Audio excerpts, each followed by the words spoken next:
주님께서 함께 하신 곳에 보면 또 잔치가 있었고 또 웃음과 기쁨이 있었던 것을 볼 수가 있습니다. 주님께서는 그분의 백성들을 불쌍히 여기셨고 긍휼히 여기셔서 그들에게 은혜를 내려주셨던 일들이 많이 있었죠. 그중에서 가장 대표적인 것이 바로 오늘 본문에 나와 있는 오병이어의 기적입니다. 오늘 본문에 보면 주님께서 사역을 하시고 일을 하시는데 너무나 바쁜 나머지 식사할 겨를도 없었습니다. 그래서 주님께서 제자들과 함께 한적한 곳에 가셔서 식사를 하기 위해서 배를 타고 좀 한적한 곳으로 가려고 그랬어요.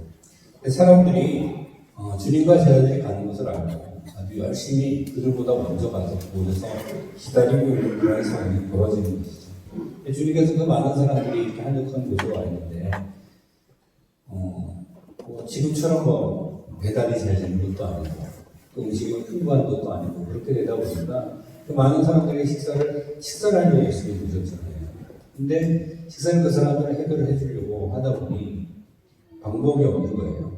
그래서 제자들은 이 사람들을 각각 마을로 보내가지고 먹을 것을 사먹게 하세요. 이렇게 얘기를 하니까 예수님께서는 그렇게 하실 수가 없는 겁니다. 그 불쌍한 무리들을 보고 예수님과 제자들을 보고 이렇게 쫓아왔던 사람들을 어떻게 그냥 내보냅니까?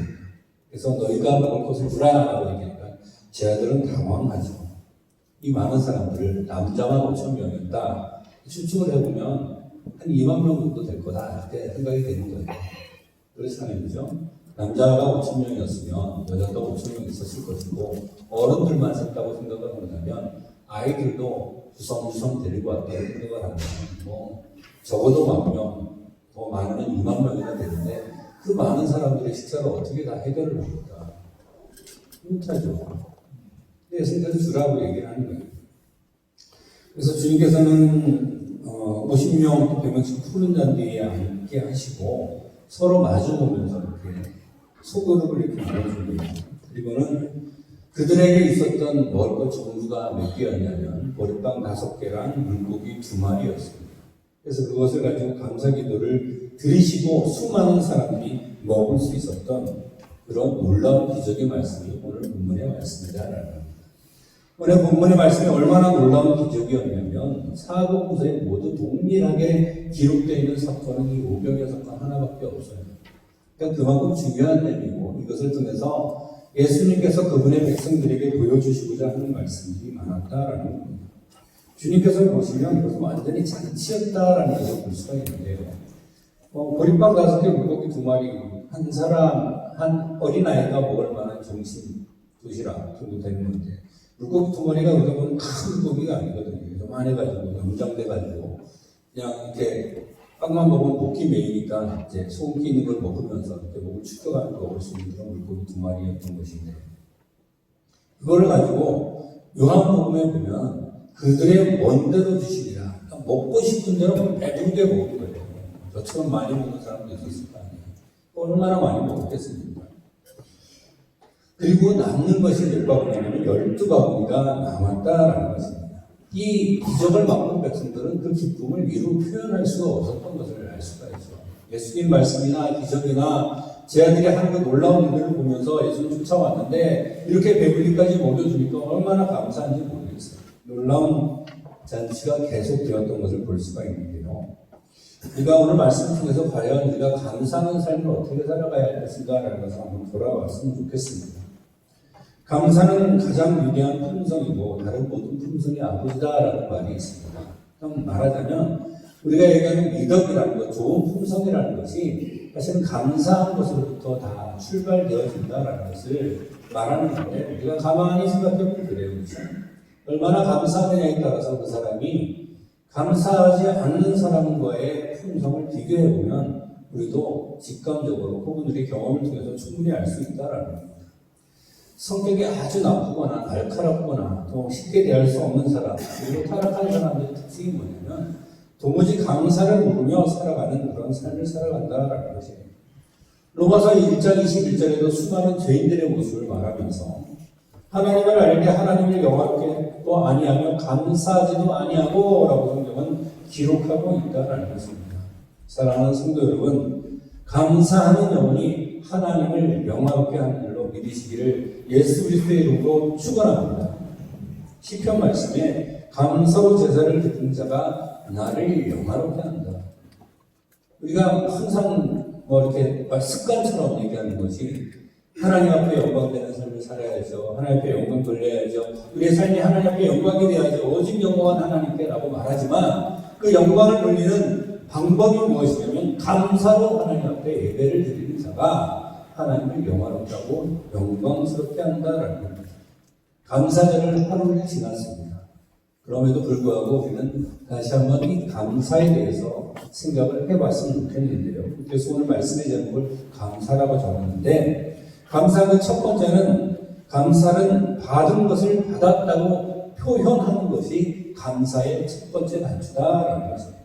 사랑하는 성도 여러분, 우리의 감사를 표현할 수 있는 성도들이 되시기를 예수 그리스도의 이름으로 축원합니다. 사실 제 약점이 이래요. 제가 사실 이게 표현력이 풍부하지 않아요. 제 감동을 잘 안 드러내려고 그러고 사실 원래 그렇진 않은데 이렇게 많은 사람들을 대면하다 보니까 이렇게 함부로 막 그 감정을 표현하다가 실수하는 경우도 많더라고요. 그렇게 되다 보니까 상당히 마음속으로 감사함에도 불구하고 그거를 제대로 표현하지 못할 때가 참 많아요. 지나고 나면 내가 왜 그랬지? 감사함을 좀 이렇게 홍보해서라도 막 감사합니다라고 하면서 그렇게라도 표현을 해야 되는데 그렇게 하지 못하고 감사하네요. 뒤돌아서면 후회하는 거예요. 여러분들도 그랬을 때가 있을 것이라고 생각을 하는데 우리가 감사하는 것은 감사하다라고 표현할 때 그것이 감사가 더 넘치게 되는 줄로 믿습니다. 예수님께서 나병 환자를 10명을 낫게 한 적이 있습니다. 나병 환자들이 와가지고 예수님한테 치료해달라고 그래요. 그래서 예수님께서 그들에게 이르기를 제사장에 가서 네 몸을 보이라 이렇게 얘기합니다. 그 얘기는 뭐냐면 벌써 나았다는 이야기예요. 나병 환자를 판단하는 기준이 당시 이스라엘 율법 사회에는 제사장의 권한이 있었거든요. 그러니까 제사장에게 나병 환자가 갈 수 있는 한 가지 조건은 뭐냐면 다 나았을 때란 말이에요. 그러니까 예수님께서 제사장에 가서 네 몸을 보이라라고 얘기하는 건 이미 나았다는 선언이라는 거죠. 가다 보니까 어떻습니까? 자기들이 다 나은 걸 알았어요. 너무 기분이 좋으니까 어떻게 합니까? 집으로 뛰어가요. 야, 예수님이 나를 낫게 해주셔서 9명이 다 뛰어갔습니다. 집으로. 당연한 반응입니다. 저라도 그랬을 것 같아요. 그런데 예수님께 돌아와서 감사도 하는 사람 몇 명인지 아십니까? 단 한 명입니다. 그 사람이 또 누구냐? 유대인도 아니었어요. 사마리아 사람이 와서 주님께 감사합니다라고 얘기를 합니다. 그리고 예수님께서 물어보죠. 나머지 9명은 어디 갔냐? 이렇게 물어보죠. 물론 그 9명이 다시 나병에 들렸다라는 표현은 성경에 없습니다. 주님의 치료는 확실한 줄로 믿으시기를 바랍니다. 그런데요, 주님께서 이 감사를 표현하는 이 한 사람에게는 내 죄가 상을 받았느니라, 내가 구원을 받았느니라는 선언을 함께 들은 줄로 믿으시기를 예수 그리스도의 이름으로 축원합니다. 감사하는 사람에게 하나님의 은혜와 축복이 주어진다는 것이죠. 우리가 받은 것이 있다면 감사하다는 표현을 하나님께 반드시 해야 될 줄로 믿으시기를 예수 그리스도의 이름으로 축원합니다. 다윗도 말끝마다 하나님 앞에 감사하다 그랬어요. 시편을 읽어보면 수도 없이 많은 다윗의 시편들 속에서 내가 하나님께 감사로 제사를 드리며 하나님께서 나에게 주신 것을 감사하며 라고 그 감사를 일일이 표현했던 것을 볼 수가 있습니다. 제가 이미 한 번 들었던 예화였던 것 같아요. 안데르슨 동화에 보면 썩은 사과를 가지고 온 남편을 대하는 아내에 대한 이야기가 동화책에 있습니다. 늙은 농부가 아내와 함께 살고 있었습니다. 그 집에는 재산이 없어요. 거의 말 한 풀밖에 없었습니다.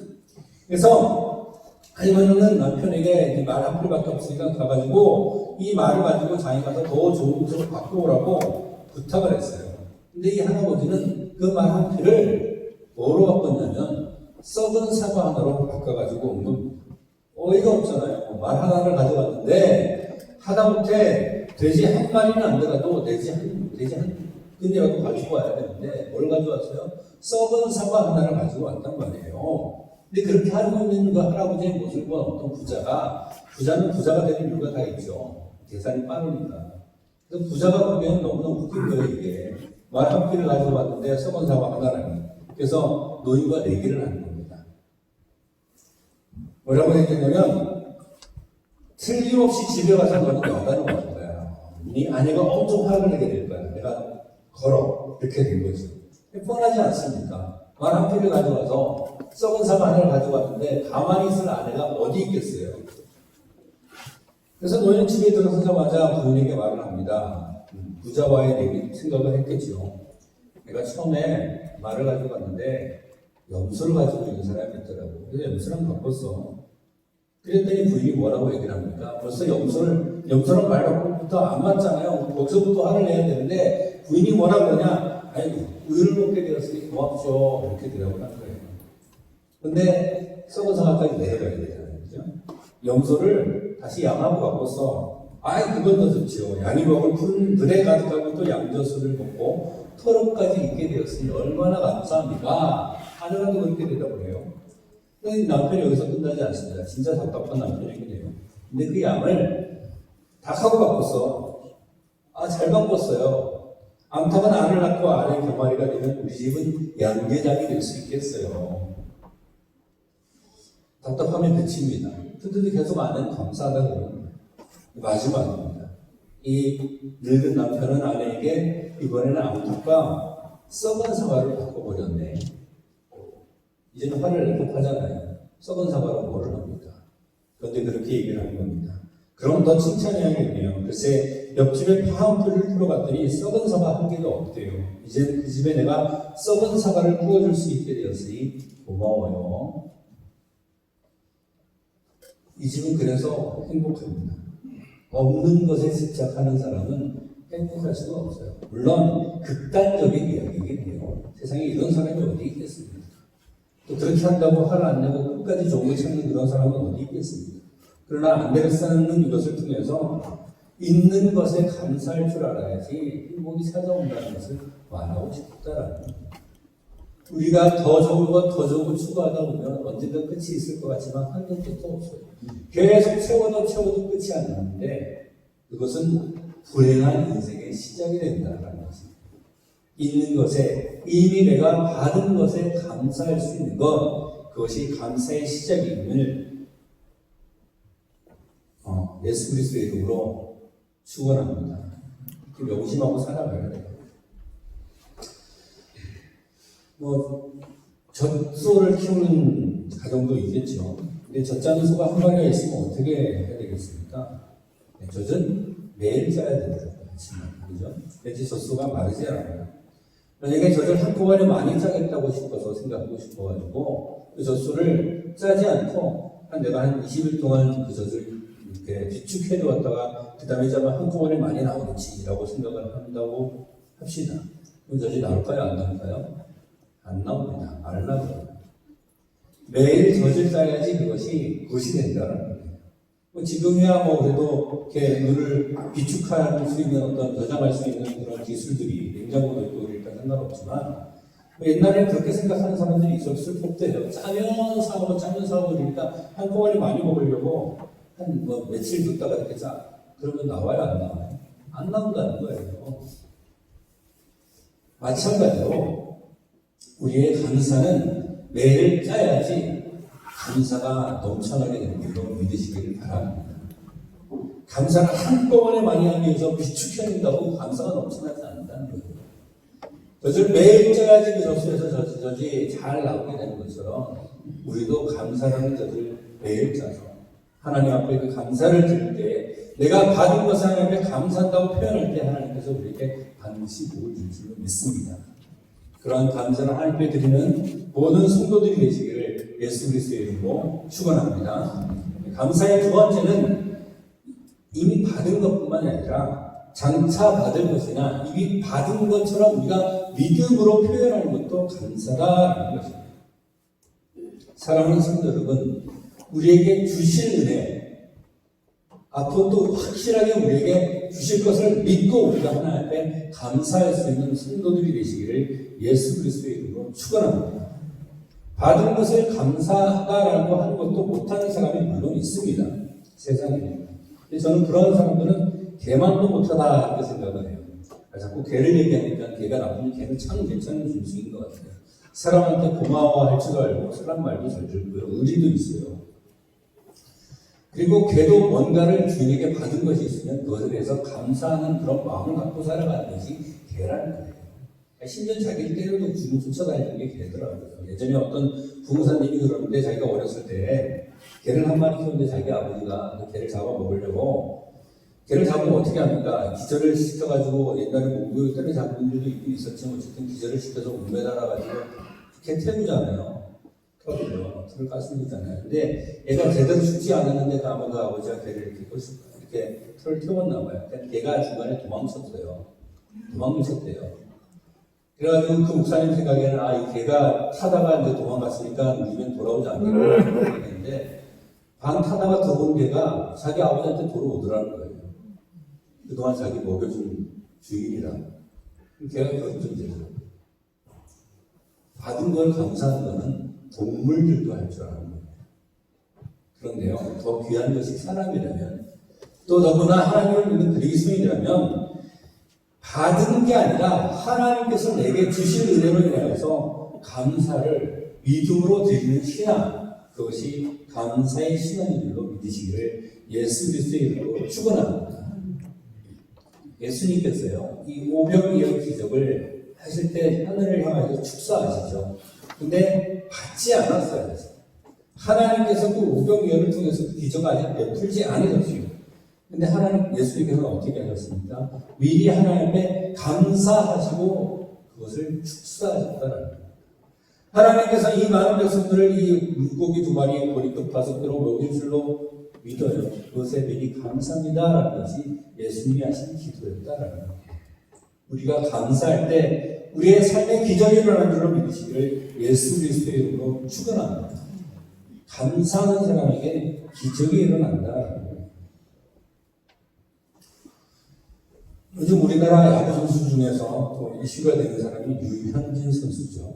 싸이 영상 후보에 올라가서 2등까지 했는데 1등표도 하나 받았대요. 만장일치 싸이 영상을 이제 저지시킨 아시아의 유일한 투수 그래가면서 이제 또 사람들이 좋아하고 있는데 유현진 선수가 소속된 게 LA 다저스 팀이죠. 예전에 이제 박찬호 선수도 거기 있었는데 거기에 상당히 일단 박찬호가 있을 때 감독이었던 토미 라수다 감독가 감독인데 지금 모분으로 있어요. 근데 어렸을 때 그 시간은 매우 공공했다고 그래요. 근데 그 아버지는 항상 웃으면서 나는 세상에서 항상 행복한 사람이야. 제일 행복한 사람이야. 이거 얘기하고 다녔다는 거예요. 토미 라수다 감독이 아버지가 그러고 다니니까 이를 못마땅하게 여긴 딸이 아버지에게 투덜대는 거예요. 아빠는 채사청에서 트럭을 몰고 고된 일을 하셔야 하고 엄마는 간절염으로 병원에 다니시고 먹이고 이뻐야 할 아이들이 5이나 있어가지고 맨날 어려운 형편인데 세상에서 가장 행복한 사람이라뇨 아버지 좀 머리가 어떻게 된 거 아니에요? 이렇게 얘기를 한 거죠. 그때 아버지는 웃으면서 딸에게 이렇게 얘기합니다. 알고 싶냐? 빈털털이었던 나는 지금은 멋진 아내가 있고 5명의 착한 아이들이 있어. 그리고 바꿔야 할 집도 있고 고물이지만 몰고 다닐 수 있는 차까지 있잖냐. 나는 세상에서 가장 행복한 사람이야. 내게 웃음이 없다면 내 웃음이라도 빌려라. 이렇게 얘기했다 그래. 얼마나 멋진 말입니까? 네가 웃음이 없다면 내 웃음이라도 가져가라. 세상 사람들은 개그 프로그램들을 참 많이 봐요. 세상에 웃을거리가 없어서 그렇게 웃을거리를 만들기 위해서라도 그렇게 된 것 같습니다. 하나님의 자녀가 된 우리라면 더욱더 하나님께 기쁨을 빌려서라도 기뻐하면서 살아가야 하지 않겠냐고요. 믿음으로 감사한다는 것은 감사할 일이 반드시 앞으로 있고 이미 주어진 것도 감사하지만 앞으로도 계속해서 하나님께서 나에게 감사를 주실 것이다 라는 것을 믿는 것이 우리의 감사하는 신앙의 기본임을 잃지 않게 되기를 예수 그리스도의 이름으로 축원합니다. 생각하다라는 영어 단어가 think예요. 그리고 감사하다는 영어 단어가 thanks입니다. thank. 단어 하나 차이 납니다. I를 A로 바꾸면 think에서 thank로 되는 거죠. 생각을 바꾸면 모든 것이 감사로 바뀌는 줄로 믿으시길 바랍니다. 생각을 바꾸면 바뀐다는 거예요. 생각을 바꾸면. 믿음을 눈을 들어서 우리의 생각을 복 주시는 하나님께 우리의 시선을 완전히 고정하시길 바랍니다. 하나님만을 바라보면 감사가 우리에게 저절로 넘쳐날 줄로 믿습니다. 미국 사람들이 표현하는 것들 중에서 가장 많이 표현하는 그런 말이 우리도 적지 않겠네요. 근데 이제 이런 말들이 운동을 하죠. 감사합니다, 미안합니다, 신뢰합니다, 이런 말들 좀 많이 나눕시다 이렇게 얘기를 하죠. 근데 미국 사람들은 많이 해요, 실제로. sorry, thank you 이런 것들 많이 합니다. 근데 감사에 대한 표현 중에서 어떤 재미있는 표현이 하나 있는데 뭐라고 그러냐면 이메일이나 또 문자 메시지 같은데 이제 주로 표현하는 건데 thanks in advance 이렇게 thanks in advance 이게 뭐냐면 미리 감사합니다 이렇게 얘기를 하는 거예요. 친한 사람들한테는 이것처럼 좋은 말이 없어요. 친하면 근데 친하지 않으면 이 얘기는 이제 압박처럼 들릴 수도 있는데 친하지 않으면 뭡니까? 미리 감사해 이러면 이제 강요나 압박이 되는 거죠. 나 안 죽어 뭐 이렇게 들립니다. 그렇지만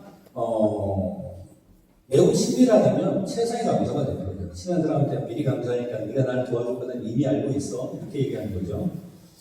신뢰를 바탕으로 한 믿음으로 확신에 찬 감사의 표현이 된다라는 거죠. 우리가 하나님을 어떻게 생각하느냐에 따라서 이 미리 감사가 어떻게 여겨지느냐의 차이가 바로 여기서 느껴지는 거죠.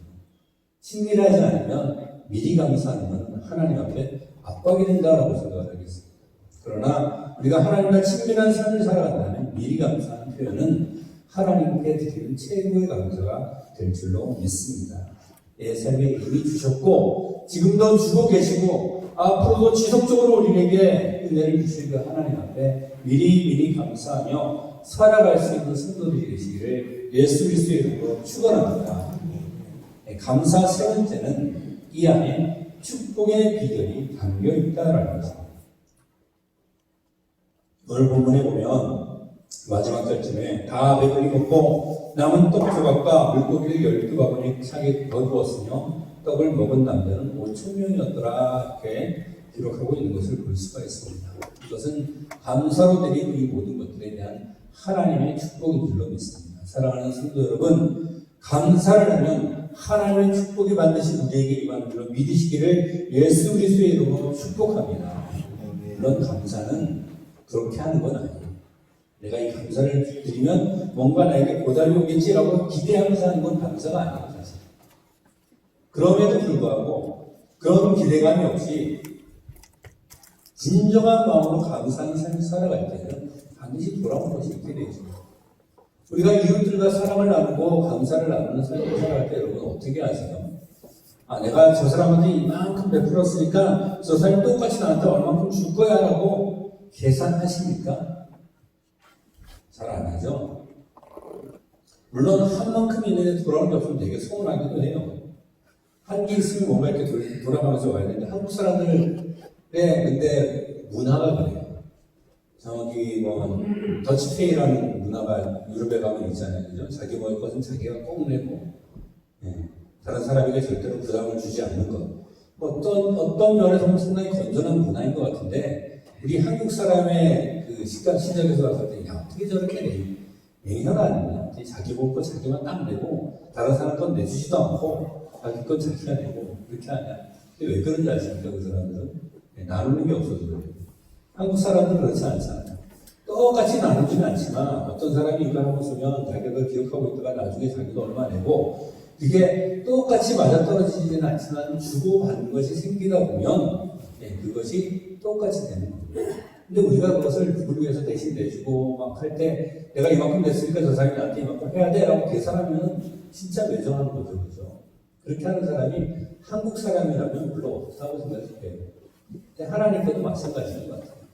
감사를 하려면 우리가 이만큼 드렸으니까 하나님께서 나에게 이만큼 주시겠지라는 마음으로 감사하는 거 아니에요. 헌금을 할 때도 내가 하나님의 11조를 이만큼 하니까 하나님이 나한테 그 이상으로 뭔가 채워주실 거야 라는 기대감을 가지고 11조를 하는 것도 아니에요. 하나님께서 이미 우리에게 주신 것이 충분히 감사하기 때문에 그 마음으로 감사하는 줄로 믿으시기를 또 여러분 모두가 그렇게 하고 있는 줄 저도 믿고요. 예수 그리스도로 그렇게 축원합니다. 그런데요, 놀라운 게 우리가 기꺼이 그런 마음으로 하나님께 감사를 드리고 하면 그 모든 것들을 하나님께서 우리에게 채우고 넘치도록 주신다라는 결론이 나온다는 것입니다. 그런 마음으로 하는 건 아니에요. 내가 누군가에게 베풀 때 내가 이것을 베풀면 저 사람이 나에게 이만큼 주겠지라는 기대감을 가지고 하지 않아요. 그 사람이 정말 불쌍하게 생각이 되고 어렵게 생각이 되니까 그냥 기꺼운 마음으로 도와줬는데 어느 날 그 사람이 잘 돼가지고 와서 그 모든 것을 나한테 갚아주는 일이 생기더라. 근데 하나님은 오죽하겠냐는 거예요.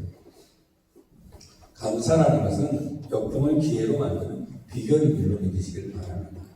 불평불만은 아무것도 우리에게 가져다 줄 수 있는 것이 없다라는 것입니다. 지난주에 얘기했던 제니 화인 크로스비 이 성경 작사자는 태어난 지 8주 만에 시각장애인으로 살게 됐습니다. 그것도 자기 잘못도 아니에요. 자기가 그렇게 시각을 잃고 태어난 것도 아니고 유모가 잘못해가지고 눈을 잃어버려요. 시각을 잃어버렸어요. 시력을 잃어버렸어요. 근데 평생을 어떻게 살았냐면 그 억울한 삶에서 하나님 왜 저에게 이러한 시련을 주십니까? 라고 사는 것이 아니라 평생을 감사하며 살아가는데 나의 갈 길 다가도록 예수 인도하시니 어려운 일 당할 때도 족한 은혜 주시네. 이게 앞에 안 보이는 사람이 할 찬양이라고 보여요. 주의 음성을 내가 들으니 사랑한단 말일세. 앞을 못 보는 사람이 할 수 있는 것 같습니다. 근데 그런 찬양을 남겼어요. 그런데 제이 크로스비의 그 자서전을 제가 읽어봤었거든요. 어렸을 때 읽었습니다. 저희 누나가 막 책을 읽으라고 얼마나 강요를 하면서 너 이거 읽어야 돼. 그래가지고 중3 때 읽었던 것을 기억나는데 하리 제이 크로스비의 그 자서전에 이런 말을 남겼어요.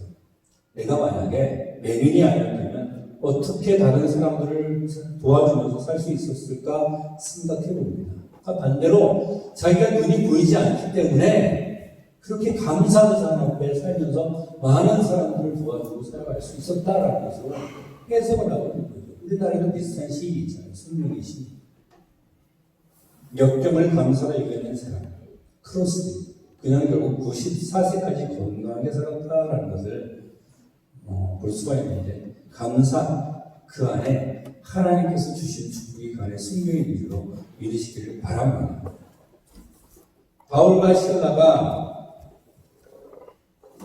복음을 증거하다가 귀신 들린 여종을 하나 치료해 줍니다. 그 주인이 귀신 들린 그 여자가 나는 것이 싫어가지고 바울과 실라를 이렇게 체포하고 목에 가두어주는 신사가 되어버리고 말았죠. 바울이 로마 시민인 것도 모르고요. 바울은 로마 시민이면서도 억울하게 불법적으로 로마 시민을 당하면 안 되는 일을 당한 거예요. 순간 어쨌든 이유 없이 갇힌 거죠. 그 상황에 감사가 나오니까 찬송이 나옵니다. 그럴 수가 없는 겁니다.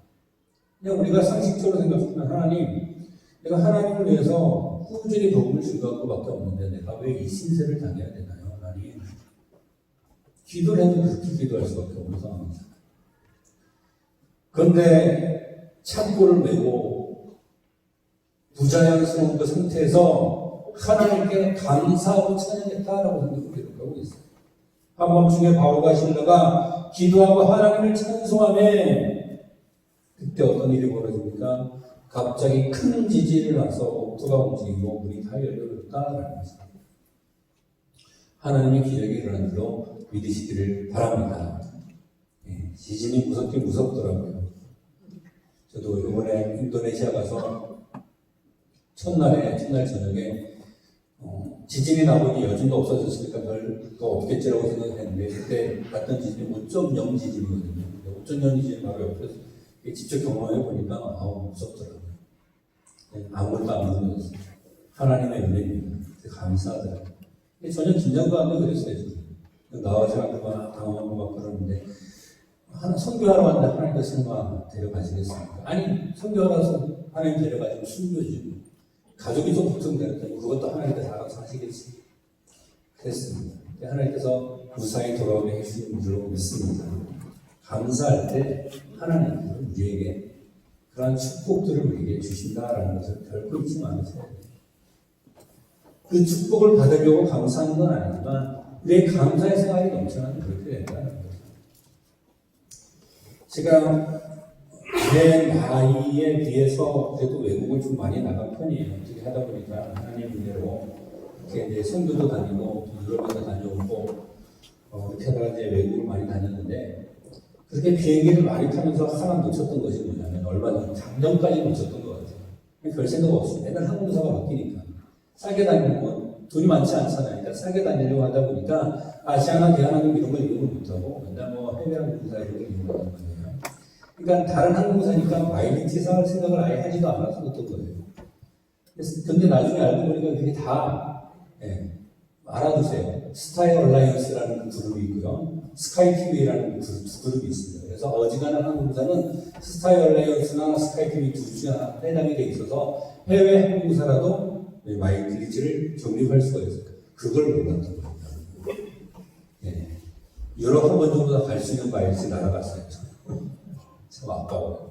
작년부터 알아가지고 이게 그렇게 되는구나 해가지고 작년부터 이제 마일리지를 적립하기 시작했는데 마일리지 서비스는 한국에서 처음 시작한 겁니다. 그래서 고객 서비스 일환으로 탑승 거리를 계산합니다. 실제로 그러니까 돈이 중요한 게 아니고 거리를 얼마나 타느냐에 따라서 그 마일리지가 적립이 되는 겁니다. 그래서 어느 정도 쌓이면 우리나라 항공사 규정은 그래요. 한 5,000점 되면은 국내 항공료 아무거나 이렇게 무료로 탑승할 수 있게 해주고 또 몇만 점 이상이 되면 1등석, 그다음에 비즈니스석 이렇게 업그레이드를 하게 해주거나 혹은 다른 용도로 사용할 수 있게끔 합니다. 정작 보면 구매 금액이 한 1%, 2% 정도밖에 되지 않기 때문에 처음엔 별거 아닌 것 같죠. 근데 제가 아까도 말씀드렸죠. 제가 처음 비행기를 탈 때부터 작년에 그것을 눈치채기 전까지 마일리지를 쌓았으면 뭐가 있었다고요? 유럽 한번 날아갈 수 있는 돈이 쌓였을 거예요. 우리 날아갔어요.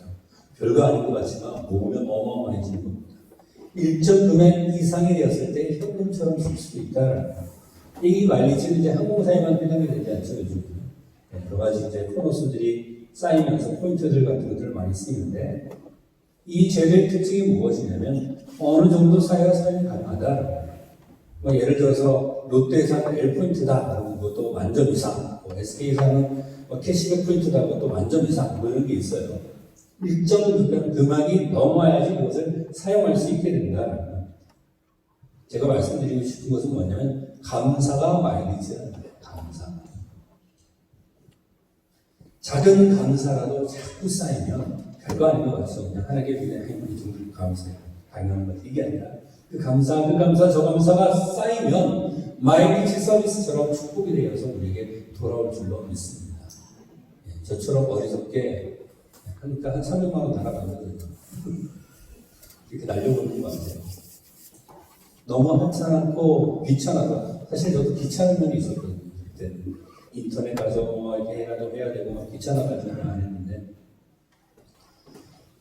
귀찮다고 지나치면 그렇게 놓치고 마는 겁니다. 감사 마일리지는 여러분들 얼마나 적립이 되어 있습니다. 조금만 더 오면 말할 수 없는 축복을 우리에게 분명히 주어질 수 있는 것이다. 일상생활을 살면서 여러분이 이제 요즘 마트를 가거나 그다음에 인터넷 쇼핑을 하거나 아주 작지만 10점, 20점, 100점 이런 거 자꾸 쌓일 거예요. 그래서 감사로 그렇게 쌓아나갈 수 있게 되기를 바랍니다. 그래서 언제 그것이 잔뜩 쌓였을 때 하나님으로부터 그것을 축복으로 다시 한번 되돌려받는 그런 축복들이 이렇게 반드시 있을 줄로 믿습니다. 감사는 축복의 비결이 담겨 있다라는 겁니다. 감사절을 지나고 이 짧은 시간에만 감사하는 것이 아니고 우리가 평생 주님이 오시는 그날까지 이스라엘 사람들처럼 불평불만하는 것이 아니라 감사하는 삶을 살아가길 바라는데요. 감사는 내가 이미 받은 것을 감사한다고 표현하기 당연합니다. 그리고 하나님께서 이미 나에게 주시진 않았지만 지금까지 나에게 주셨던 것처럼 앞으로도 동일하게 하나님께서 축복하니 더 큰 것을 나에게 주실 것이라는 것을 미리 내다보면서 감사할 수 있게 되기를 바라고 그 가운데 축복의 비결이 있는 것을 알고 정말 기쁨으로 즐거운 마음으로 거래하듯이 장사하듯이 하는 것이 아니라 즐거운 마음으로 하나님 앞에 감사하며 그 감사의 축복의 삶을 누리면서 살아갈 수 있는 이 강화 초대교회 모든 성도들이 되시기를 예수 그리스도의 이름으로 축원합니다. 기도하시죠.